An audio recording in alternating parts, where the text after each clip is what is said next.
Welcome to Scale With Us, the podcast for business owners navigating the absolute chaos of scaling a business and juggling all that life throws at you along the way. Each week, we'll be talking about our wins and fails and everything in between because let's be real, it's not all smooth scaling. So grab a drink, settle in, and let's get into it.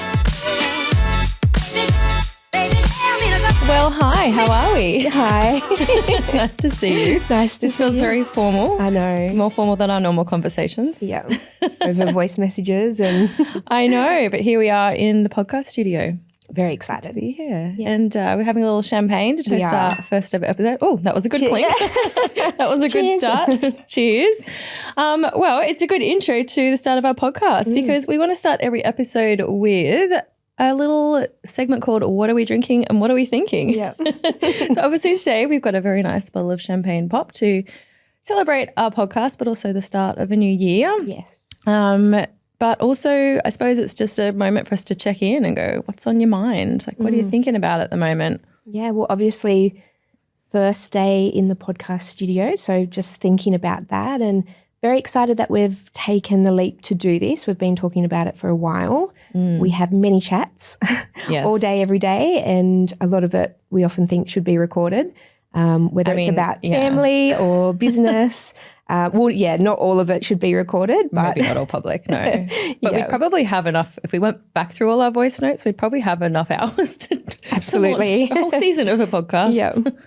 So hopefully other people would like to listen to it too, but I think we are doing a lot in terms of raising a family, running businesses, and both of our businesses have scaled pretty quickly and pretty big in terms of the time commitment. Like we spend a lot of time on it, but we're also trying to, grow our families as well. So it's The juggle. the juggle. And I feel like many listeners, hopefully, will, All of our many listeners so all far. two Hi, of guys. you.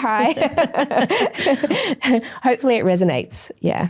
Yeah, definitely. No, I'm thinking the same. It's like, obviously it's a new year.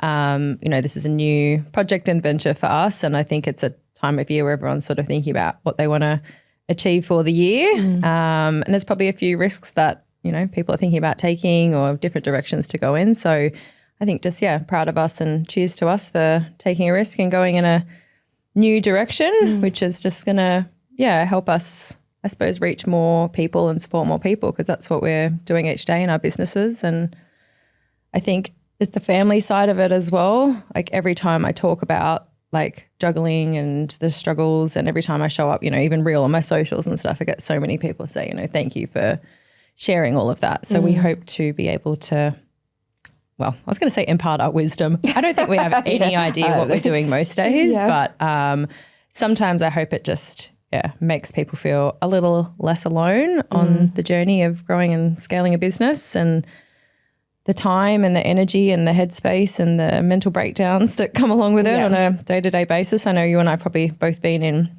in tears at different stages over the last weeks and months, especially towards the end of the year. That was a tough time with lots of different things going on. So, it's good to start fresh. Yeah. New year, new me. New year, new us. New us.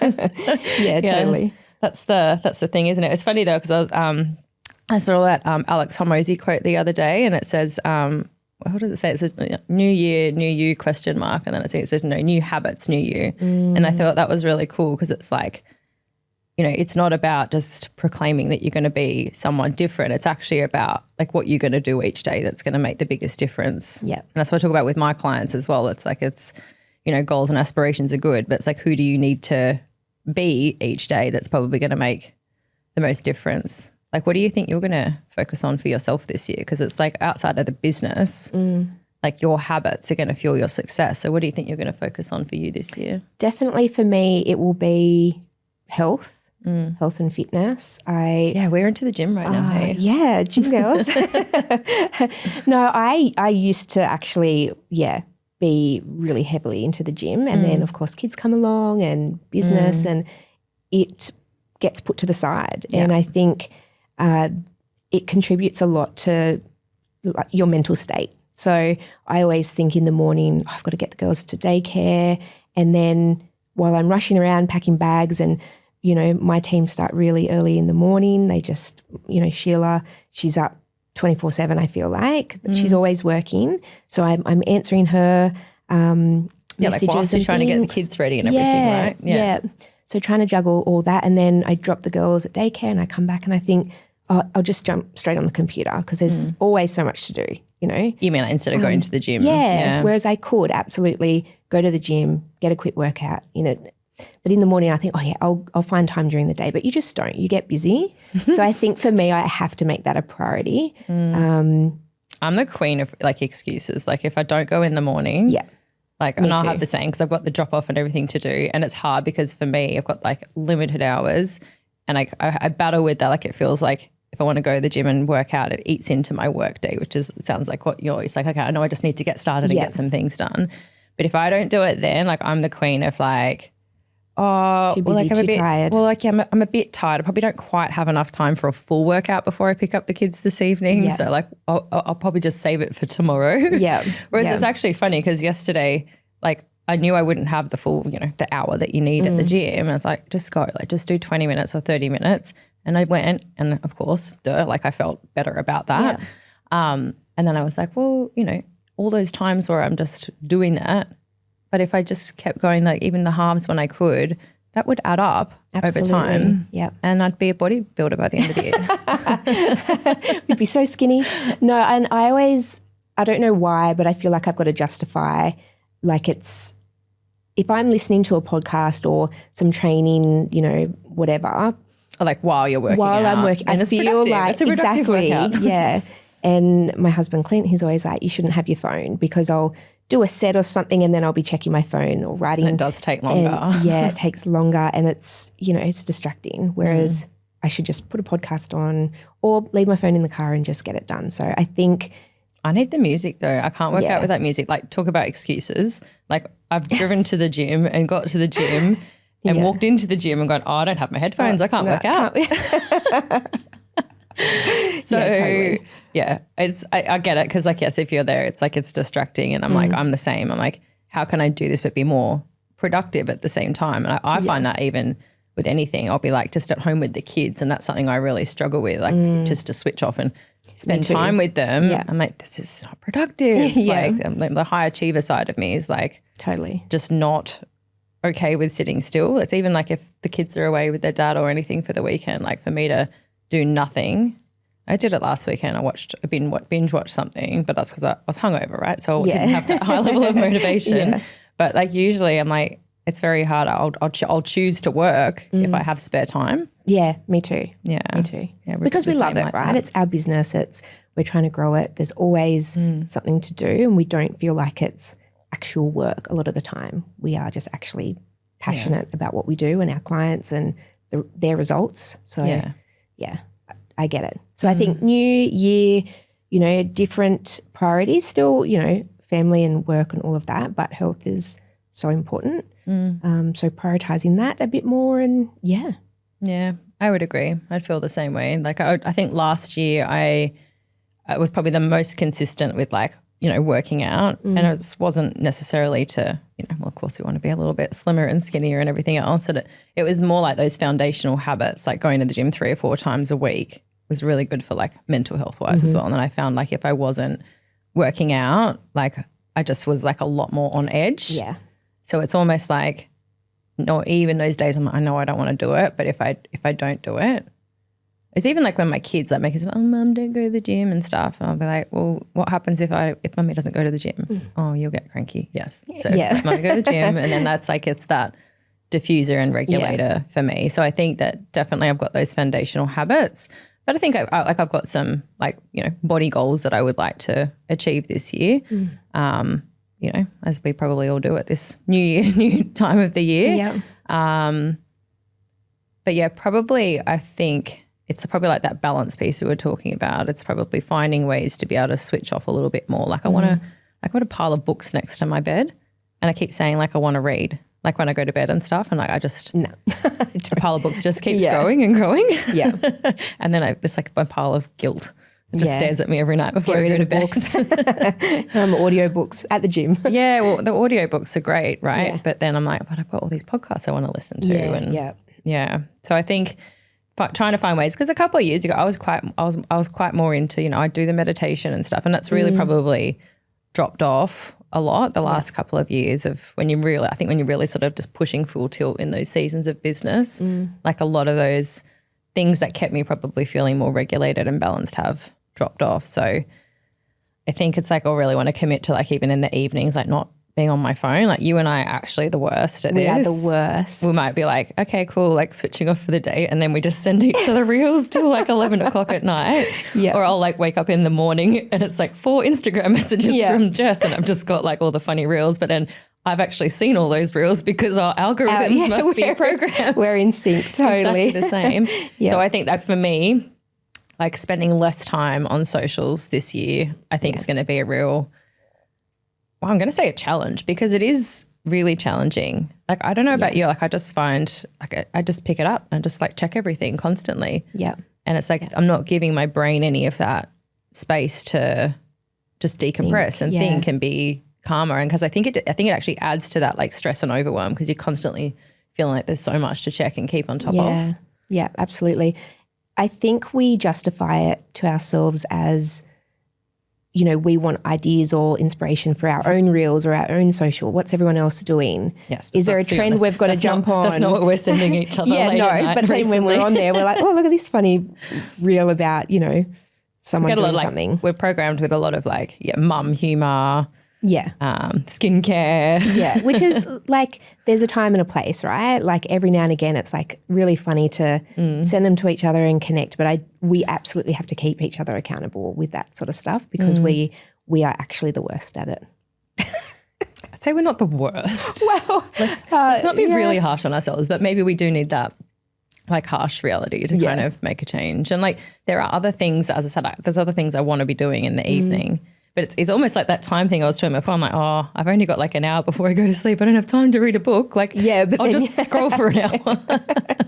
Yeah, totally. Smart business owners sometimes we're question our logic. Yeah, absolutely. I mean, and that's like, personally, and I suppose one of the topics we wanted to talk about today was like how in business are we setting ourselves up for success, and what also are we doing with our clients to help them set up for success this year? So like for you, like what are you doing to set up your year for success in business, and what is happening in your business this year? Yeah, for sure. So for myself and for Agents Inc., we, at the tail end of last year, I sat down with the team and we talked about the goals, and I think it's really important. We both have a team, and I think it's really important for everyone to get clear on what the goals are for the year, because quite often the leaders of a business, and I saw this in previous companies that I worked in, the leaders would have a vision or a goal for the year, and if that's not communicated to everyone, no one knows. So common. They just go through the motions of the day-to-day. But if everyone's got targets and KPIs, so I sat the team down and we went through, how many clients we'd like to bring on, how many virtual assistants we wanted to bring on. A big thing for us this year is our upskilling of our virtual assistants and also our resources hub that we're going to be launching for the clients. I think do we get any sneak peeks as to what's going to be in there? Yeah, sure. Exclusive? Exclusive, absolutely. So I've always had the Agents Inc. Academy, which was training and resources, templates, lots of different training for the virtual assistants to upskill themselves to then carry that through into our clients' businesses. But quite often the business owners or the managers that they've got managing the VAs in that business don't have the right skill set yet to be able to manage a VA or the day-to-day or even communication. Obviously, our virtual assistants are in the Philippines. It's hard with a remote team member. It's like maybe they're used to managing people in the office. Absolutely, yeah. So, and it's about freeing up the owner's time or even the manager's time by being able to delegate those tasks to the VA. So if they can delegate more effectively to the virtual assistant, they'll be able to make more money in their business. They'll be able to focus on the bigger things. So it's about, quite often we have a client say, the VA is great, but I'm pretty sure. Give them more. Yeah, I want to give them more. I'm not sure what they could do. And it's like, let's look at everything you're doing in your day or your week, your month, and plan things out. Let's start recording some Loom videos on how you do certain things on the daily. And over time, that VA can start to take all those little things off you, and then you're free to work on the bigger things of the business. And I think, honestly, that's why I've been able to grow the business so quickly, is because I have my own team of VAs where I'm like, do this, do this, do this. And there is that learning curve of like, yeah, they might get it wrong at the start, but the more they get to do that task, then they're going to learn how to do it. And I can be on the road all day, or I can be recording podcasts, and the business is still running in the background because they've got a lot of that. So I want to, release a whole lot of different resources that will just help myself and the team to coach and, just help business owners be able to delegate more effectively. And I think that's probably like for myself, for like a lot of the businesses I work with, probably the biggest challenge or the biggest mistake that I see is that they don't delegate or let go like soon enough. It's like, and because I suppose specifically I work with a lot like, property managers turned business owners, and look, property managers are renowned for being slight control freaks, like guilty as charged. So it is hard to let go of things, right? It's that mentality of like, oh, well, if I want it done right, I've got to do it myself, or it's quicker if I do it myself, right? Like, and we all fall guilty to that. But like when we've looked for both of us, like when we've looked at, okay, for us to be able to get where we've got to in business, like it's that realization I can't do it all on my own. Like at some stage we're going to have to let go and let other people do things. And I suppose like what you're saying, it's like freeing up the time to be able to focus on the needle movers and the stuff that's actually going to move the business forward versus getting so bogged down in like the day-to-day admin and things that need to happen. I know I still do it in my own business. Like literally last night I was like, oh, like there was a new blog that I needed to get onto the website, and I could have given it to my VA and waited till the morning, but no, I was just like, oh no, I'll just do it myself quickly. Yeah. It was not a dollar productive task. It was just, it's easier if I do it myself right now. Yeah. But I could have, done something that would have, I don't know, got a new post out or followed up someone for a sale or something that could have been more important than that. Yeah. So I think that's something I still grapple with day to day. And so it'd be great to have some more tools and resources on that. Yeah. And what about yourself? How am I setting up for the year? Yeah. I was probably not as good at doing the like end of year reflection. I was helping a lot of my clients with it, but I think because I was running like so full tilt to that finish line, like I don't feel like I had that time to properly reflect. And it wasn't probably until I wanted to put a blog on the website around, okay, a bit of a like Spotify rap kind of thing. Like what have we done for the year? And like when I stopped to like reflect, like I was like, oh, I haven't really done much this year. But once I started like listing everything out and all the places I'd spoken at and partnerships I'd worked with and products I'd put out there and the new website and everything, I was like, oh shit, like that's actually quite a bit. And so it wasn't until I did the reflection part of it that then I went, okay, like now like, well, what do I want next year or this year? And it's like for the year ahead, I was like, okay, well, where do I want things to be? And I started with, okay, well, like financially, like that's where I'd want to be at the end of the year, which is, probably nearly 2xing, the revenue that I'm at the moment. Yeah, amazing. And then it's like, okay, well, what are the, methods and products and offerings that I'll be putting out there to do that? Yeah. And then mapped it out like a business plan. I actually got ChatGPT to help me with it. Amazing. We love I just like brain dumped all of my stuff because like, one of the things I'm really good at is like for other people, they can like brain dump everything out to me and I'll be like, cool, plan ABC, do X, Y, Z. And they're like, okay, great. It's super clear now. Yeah. But I can't do it for myself. And I'm the same. And I feel like that's where we bounce off each other quite a lot. Yeah. Is because we can look at each other's business and go, well, have you thought about this or what about this? Or to have that other pair of eyes. To do it on yourself, you just can't. Yeah. It's so hard. And so like I actually just used, I was like brain dumped everything into ChatGPT. I'm like, can you help me make sense of all, like I just literally brain dumped all of my notes and ideas of everything I wanted to achieve for the year. And it actually helped me map it out into a plan. And like that's the plan I then shared with my team. I had to refine it a little bit, but then that's what I shared with my team as far as, okay, here's everything I'm thinking this year. like now we need to work together to work out how to deliver that. That's so cool. So I'm using ChatGPT to set up my year and plan it out. And now we've kind of got to go a bit more macro and okay, quarter one, like what does that look like and what do we need to really, what are the big projects and things we need to focus on? And that's what I encourage with my clients as well, right? It's like take the big goal and then go, okay, quarter one, like what do we need to focus on? But it's interesting. I think what you said before around like sharing it with the team, I think that's really key. There's some businesses I've been into where, you know, if I went around to any of the team members and said, okay, what's the direction? Where's the business headed? What's the goals of the business? Like, you know, 90% of the team would be like, oh, I don't really know. Yeah. But the business owner would usually be like, oh no, everyone would know. It's so clear. But maybe they've said it once and it hasn't been like repeated or broken down or like the plan hasn't been shared. Or maybe they've said, oh, we want to, you know, 10x the business this year. And everyone's just kind of like freaked out and then there's been no more talk about it. Yeah. So I think that like sharing of the goal and the vision, not just once, but, you know, continually talking about it and looking at how you're moving towards it.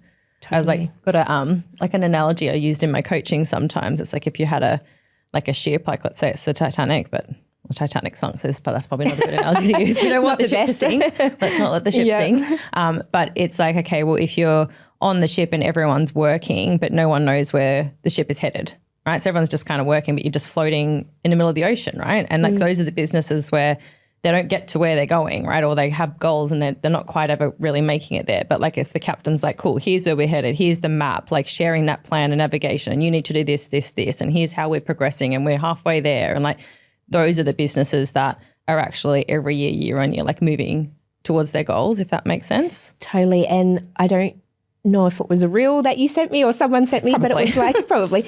I heard a funny quote that it was like, why are we just moving chairs around on the Titanic? So like yes. the Titanic's going in a certain direction and it might be starting to sink and like everyone in the team's just like moving around the deck chairs instead of actually going, there's a big iceberg, like let's steer the ship this way. Yeah. So this ship analogy is actually good for so many things in business. Yeah. Like you can, I love analogies. You can like play with them all day, but like 100%, it's like maybe for anyone right now, it's like, okay, what's the icebergs ahead for you in your business and how can you steer around them? Because a lot of what happens, I feel, is predictable if you spend the time to think about it. Yeah. There was someone I heard once who stood on a stage and he said that for property management, he said property management is a series of predictable surprises. And I kind of feel that same way like about business, right? Like, do you know when like something happens like, oh, I thought that might happen. Yeah. I knew that had happened. I could see that coming a mile away. Yeah, but you just haven't done anything. And look, you know, sometimes you've got to push through despite the risks and you know, just hope for the best. Yeah. But also hope's not a strategy. And I think, you know, whenever I do like goals and planning and mapping with people, one of the things like when we go, okay, it's beyond the goal, what needs to happen to achieve it? Like what would it mean for you? But like we also look at, okay, well, what would be the obstacles? What would stop you from achieving that? So those are some of the questions that are important to ask as well. It's okay, well, you might have these big goals for the year ahead. What might get in the way and how can then you plan like the contingencies and strategies around it for that? Yeah. And I think for me this year, a big thing will be data. What's your iceberg? Well, I don't know what the icebergs are, but I think last year I just didn't keep a good eye on KPIs and the data. And you can't change what isn't measured. What is it? What's measured? What gets measured gets done or something? Yeah, something like that. I don't know. Let me just Google that.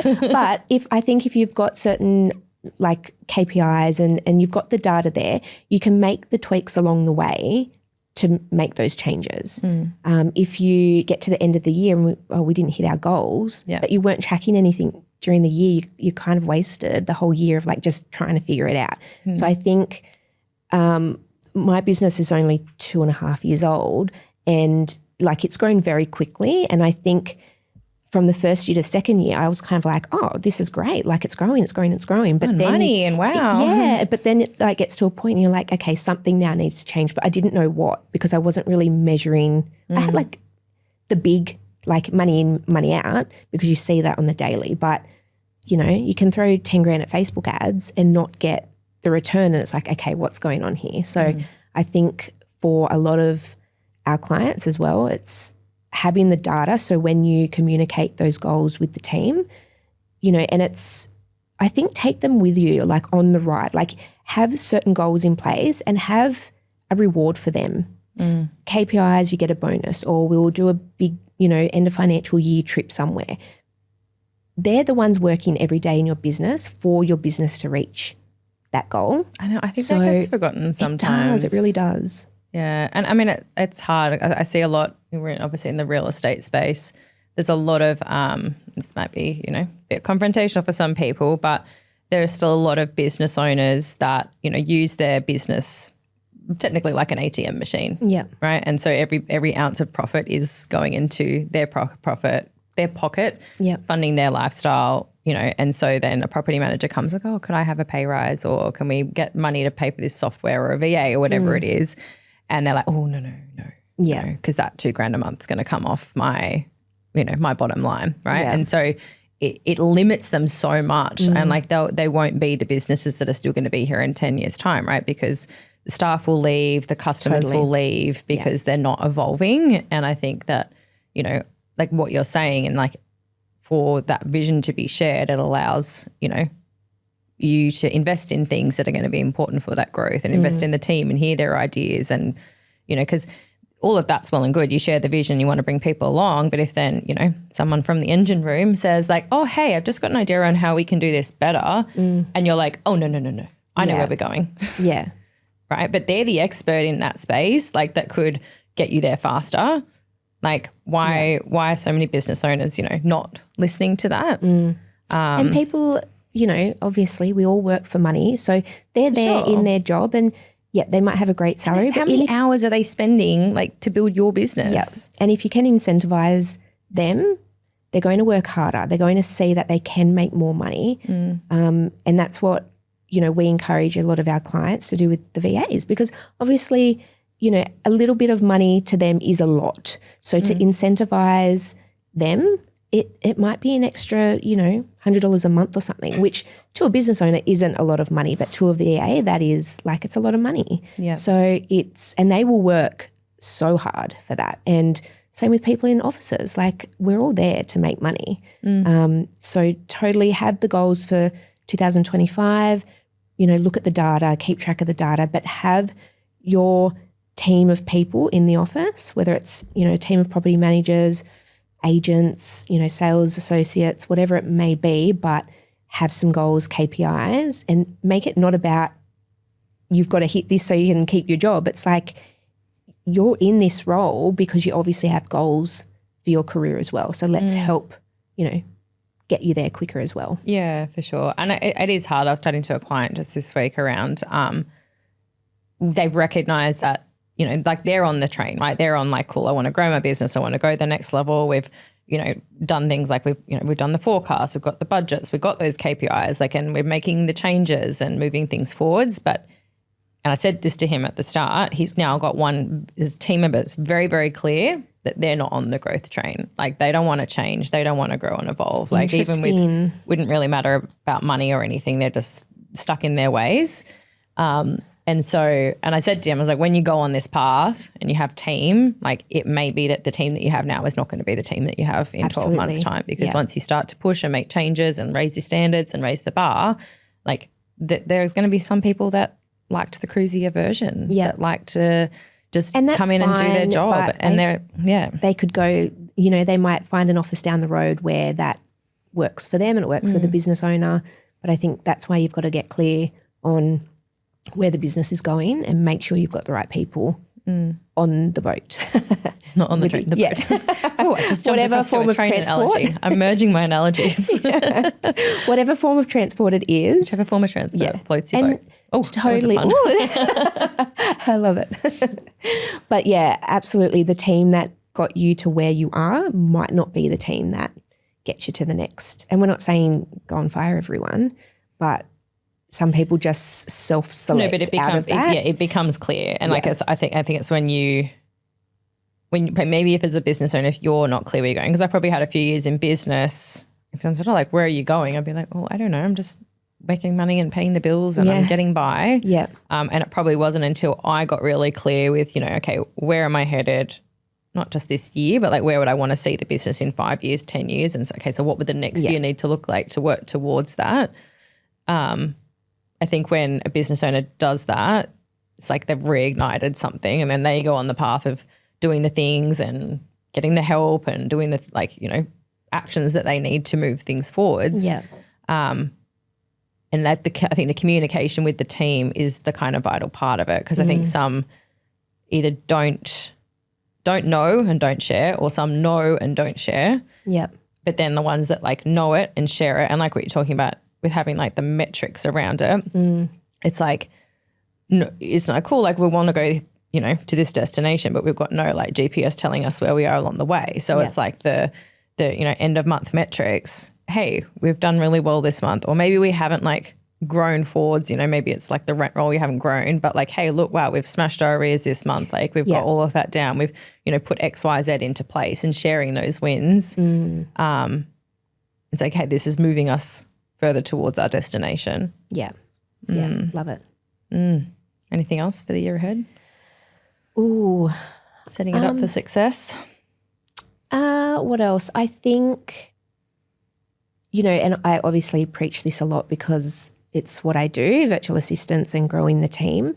But I think AI is going to play a big, we've already seen it in 2024, but I think incorporating AI with team, and people often say it's, I had this a couple of years ago, why do you start a VA agency? AI is going to be able to do everything. And I'm like, no, not this anytime soon, but if you can empower your team or even yourself to start getting familiar with these things, to have your team up to speed with ChatGPT, or, there's so many different tools out there. Even a lot of the property management tech out there is incorporating AI. And I think we are still going to need those key people in our business to actually run, that know how to use it. Yeah, exactly. Run the AI, run the programs. It's not taken over the world just yet. No, they're not cleaning my house anytime soon. I wish they were, but at the moment we still need people to do things. But we really, AI is not going anywhere. So I think if you can incorporate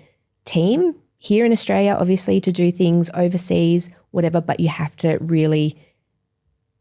embrace AI as well. So I think, and they're saying now, if you're not using it, you're already 10 years behind. Your competitors are using it. So, for sure. And people are sticking their heads in the sand about it. I think I was telling you the other day, it's like, looking at that and then adding in the robotics and everything that's coming in, right? You've got your Tesla household robots and stuff coming out now.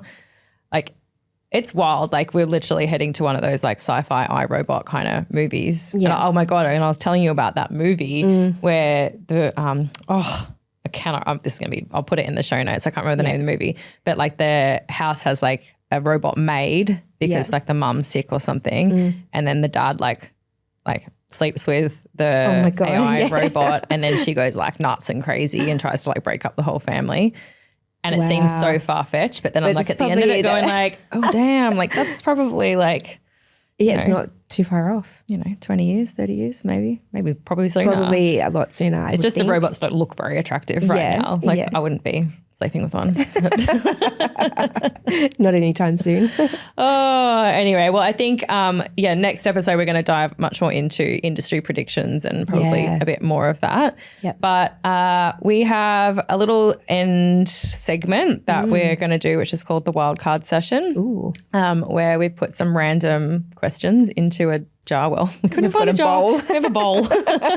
Maybe by the next episode we will come up with something a bit more creative than the bowl. But it's the wildcard bowl, and we're just going to ask each other a random question, which is, I suppose, just a way to dive a little bit deeper. So do you want me to go first, or? I will pull out. I will pull out for you. Oh, gosh. What are we talking about? Okay. I'm scared. I didn't prepare. Oh, I actually really love this question. For you or for me? Well, for me, but what's the worst client or job experience you've ever had? Oh, gosh. We don't have to say names. Obviously, we love our clients. Oh, Occasionally we've all had them. I've just looked real uncomfortable. Yeah, you're like, oh God.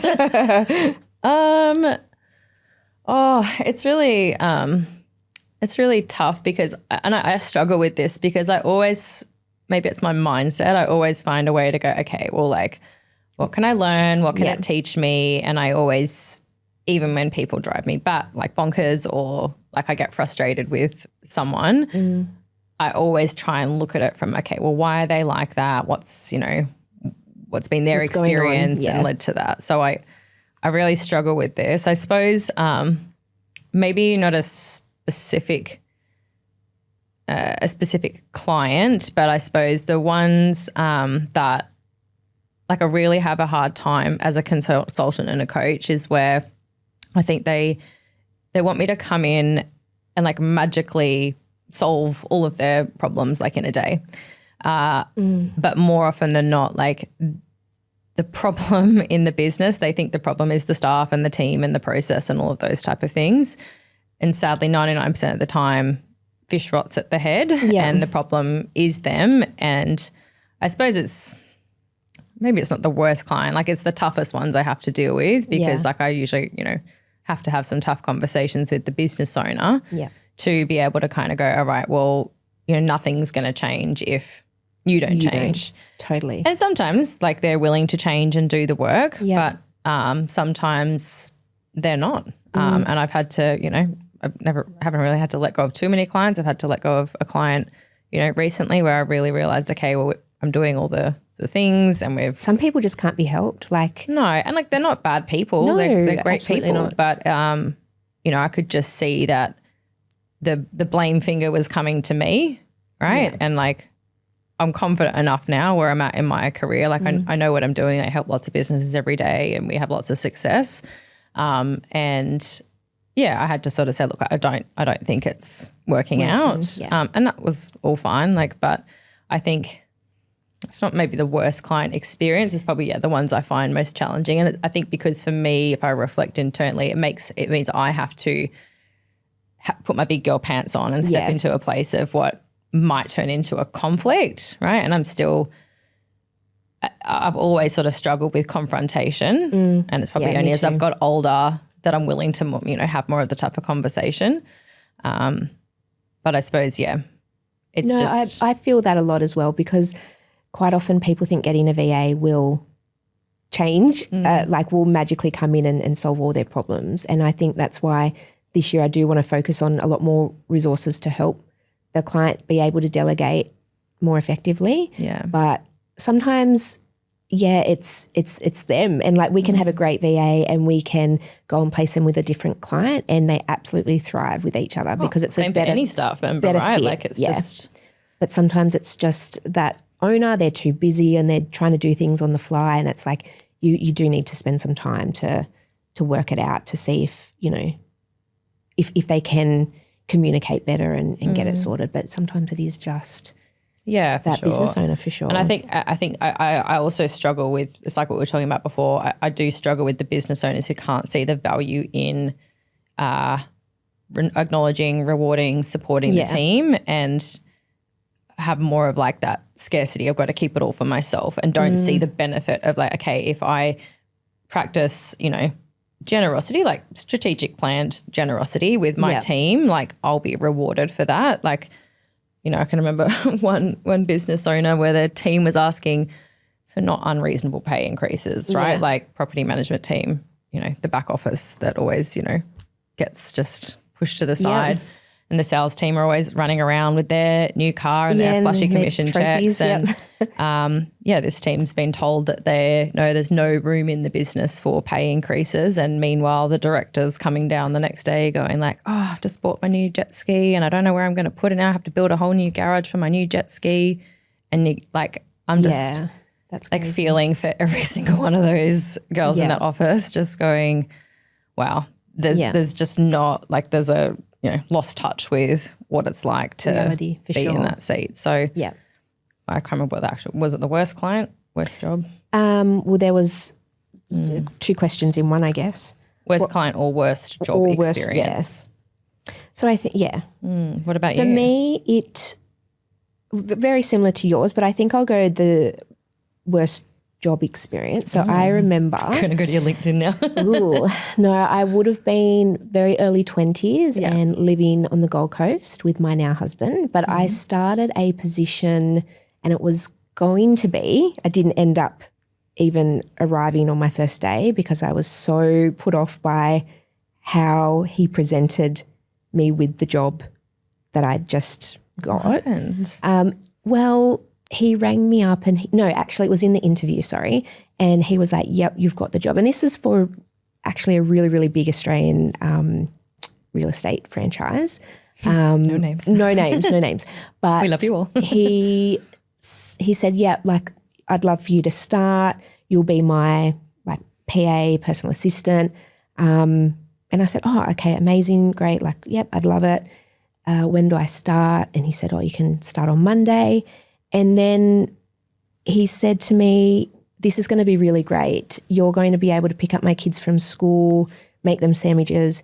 You will literally be my stamp licker, he said.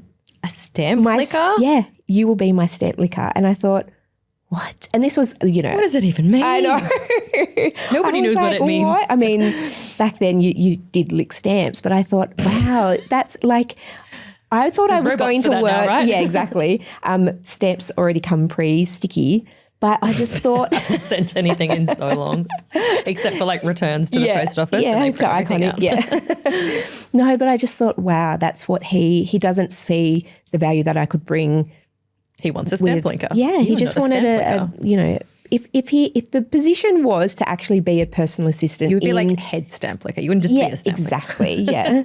But yeah, it was nothing to do with actually progressing my real estate career or anything. He just wanted someone to just do all of that sort of stuff. And I thought, get yourself a personal, PA that can go and pick up your kids from school and all of that. That is not the job that I applied for, so I declined. But yeah, that was my experience. Oh, it was a long time ago. A bad experience. Yeah, that's right. Yes, I didn't actually start there, but I'm glad that I saw the red flags early on. Yeah. Oh, I could probably like go back. Like there's probably like, remember those jobs you had when you were we like had many, the teenage jobs that you had? Yeah.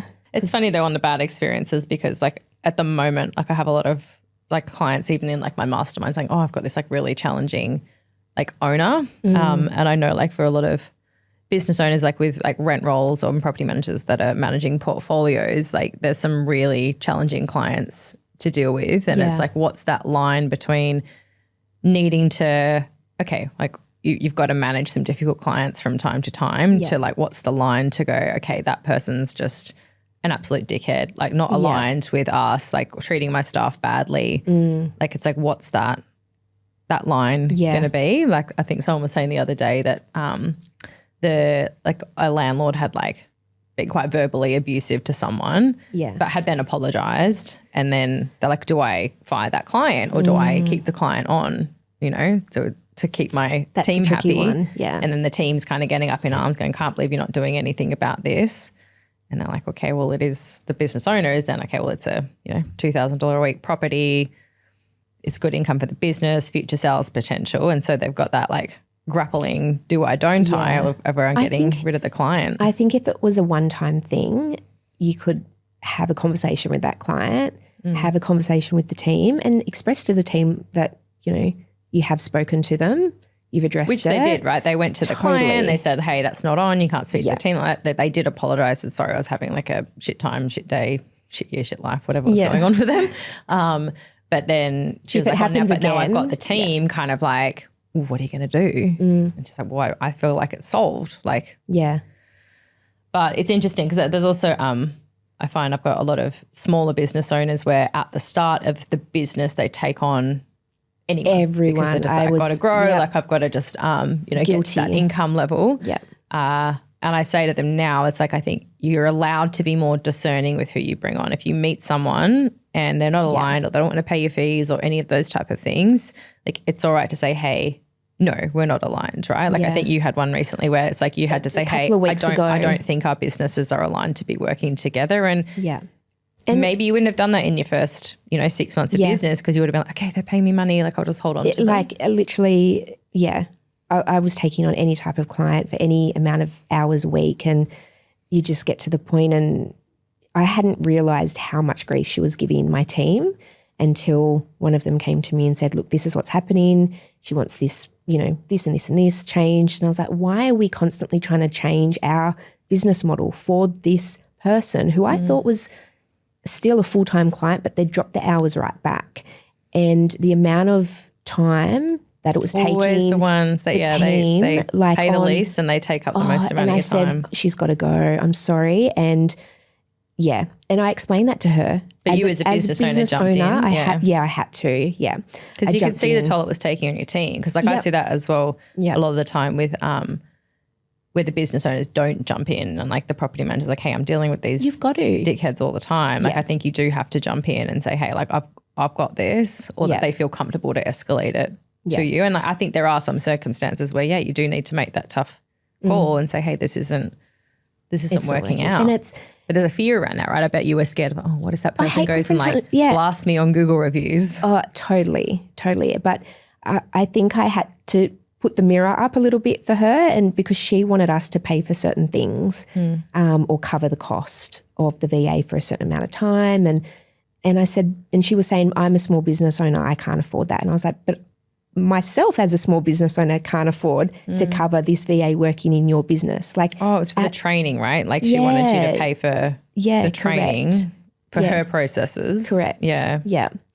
And so we decided on, it's a tricky time of year for her to try and replace, it was December.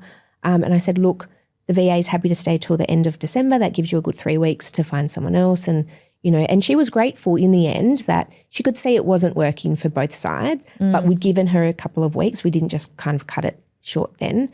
But at some point, if I hadn't have stepped in as the business owner and had that conversation, she would have actually just kept going with the team and you might have creating lost team. Demand. And absolutely. You might have lost team because when I of it. looked and I said to Sheila, why have we been spending so much time on her? Like because they probably didn't feel they had the authority to escalate it, which I think that's an important part of your team being able to say to you, like, hey, like I'm really struggling with this owner. Like, and it is hard though, because it's like, okay, well, how much of it, as I said before, is that it's a difficult client and there are going to be difficult clients that we have to do, especially I feel like in property management, right? You have to have a thick skin. You have to be able to have tough conversations. And I think we're at a funny stage in the industry where I wouldn't say probably like more of the younger generation, more scared to pick up the phone, like not knowing how to have tougher conversations. And I probably didn't when I was a 20-year-old property manager. I would avoid it. I would rather send an email. Yeah, but like as you get older, you get a thicker skin. You're more willing to just pick up the phone and just have deal that with conversation. it. Like, why drag it on? So I find it's like when I'm advising clients on that type of stuff, it's like it is that fine line of, okay, well, I think that property manager maybe either needs more skills or needs to suck it up, or can we move that person to another, that landlord to another property manager? Yeah. Maybe it's just a personality clash that someone else could be better handled to deal with them, because maybe that owner needs someone to just tell it to them like them is, and maybe this person over here is like pussyfooting around it and being nice and like, trying to avoid the conflict, whereas that owner really just needs someone, and maybe that is a director or another PM to kind of go like, hey, no, this is how it is. Like you can like it or get on your bike. Yeah, pretty much. But it's hard because, we're trying to, grow and bring on more clients. But it's funny because even like when we're talking about the year ahead and reflection and all of that, like there was one business I was working with where, they had to let a few clients go, and then they'd lost a lot for sales. And at first they were like, oh, we haven't really grown. Like they kind of like held the same over the past 12-month period. But it was interesting with the ones that they had either gotten rid of or lost to sales, with the new ones that they'd brought in to replace it, they had higher fees, higher income properties. And so like revenue wise for the business, they were actually further ahead despite having like the same number of clients. Yeah, crazy. So, sometimes it's like clear out the old. Less is more. Sometimes less is more. Sometimes. Or it's like, something, get rid of the old to make way for the new, and then the new can bring better opportunities, that less time to manage, all of those type of things. Yeah. Yeah. Totally. Well, a lot to think about for the year ahead. Absolutely. I'm excited. Excited too. Well, it's been lovely to chat to you for our first podcast episode. If you have enjoyed today's episode, please like, subscribe, do all the things and share it to maybe just share it to another business owner or another business leader that you think would like to sit and have a chat with us. And we hope to hear you. Where are we?